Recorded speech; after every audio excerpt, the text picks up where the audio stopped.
Alright guys, welcome back, and in this video I am going to teach you how to perform a deauthentication attack. Now this is an attack that you can use to boot people off of a Wi-Fi network, and there are a bunch of different techniques to do this. If you want to boot someone off of your network, there's the deauthentication attack, which I'm going to be showing you in this video. There's a disassociation attack, which is kind of like the same thing in reverse, as you guys are going to see. And you can also just DOS it. In other words, just send the network a bunch of packets and slow it down and overwhelm it until like everyone's booted off. But this is one of the most useful, and I'm going to explain why in just a second. So basically what we're going to do is we are going to pretend to be the router, and we're going to do this by changing our MAC address to the same one as the router. So once we do that, we can pretty much just start saying bye to whoever we want to, and they are going to think that we're the router and we're just like kicking them off.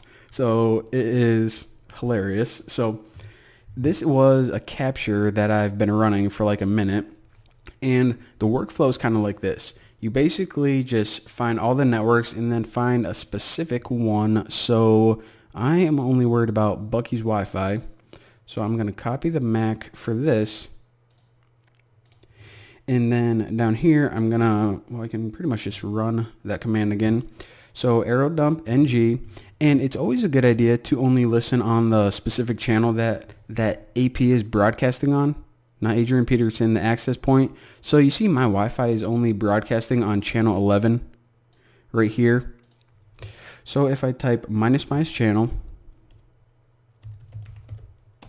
11, and then I can also type minus BSSID and then paste the MAC right in there. So let me just run this real quick and I'll clean up some of this clutter. So we pretty much are just listening still. And now let me grab my tablet. So I'm going to have one client on this network, which is my tablet I'm holding in my hand. And all right, so we picked them up. Let me set that bad boy down, and now we can stop.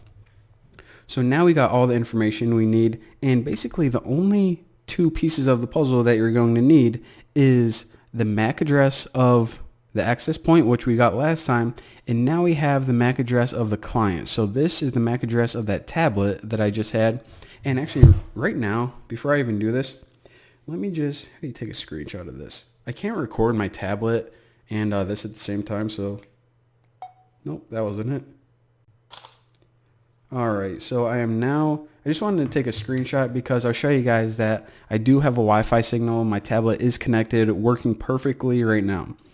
So what we're going to do to kick them off is we're going to use a tool called, I call it AirPlay. Some people call it AirPlay, but I think AirPlay sounds weird. So AIRE play -ng. So this is a packet injection tool. In other words, you can create packets and send them out.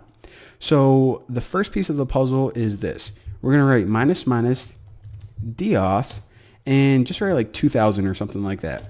So this means that we're going to be sending out deauthentication packets, and these are essentially goodbye packets where, like I said, they're just messages that say goodbye, and 2000 means that's how many we're going to be sending.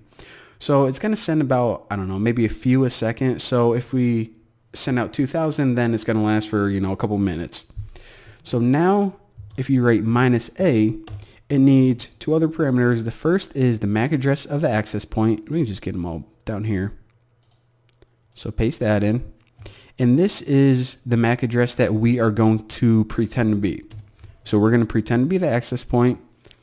And now write a space -c. This is the MAC address of the client you want to kick off. So these are the packets that we're going to be sending, goodbye packets. This is the access point that they're going to be coming from, quote unquote, or pretend to be coming from. And this is the client. Now after this, you just write WLAN1 mon because that's the device that we're going to be sending it from. And let me hit enter, and let me pick up my tablet here. And you see right now it started sending out all of those deauthentication packets. So now let me take another screenshot, and I'll post this in my video, and you guys can see that I have lost my Wi-Fi signal on my tablet and I can't connect to the internet. Actually, let me just open up Chrome and try to go to some web page, it says you are offline. Wi-Fi and mobile data are unavailable. Tomato, tomato, tomato, tomato. Now, there you go. Let me just go ahead and stop that. And as soon as I do, I'll bring them back online. But that is how you can boot someone offline. Again, you can target one person, multiple people. And this isn't just for, if a girl in your history class is snobby and you want to kick her off the internet. I mean, you can do that. But what it's really useful for is capturing handshakes, because I'll explain more about this later on. But basically, if people are already connected to the network, then that means that they already verified themselves. Now you can disconnect them and then they have to verify themselves again. And during that moment, while they're verifying themselves, you could look at things like passwords and a whole bunch of useful information, but we'll get into that later on. For now, that's enough. That is a deauthentication attack, how to boot people off of Wi-Fi.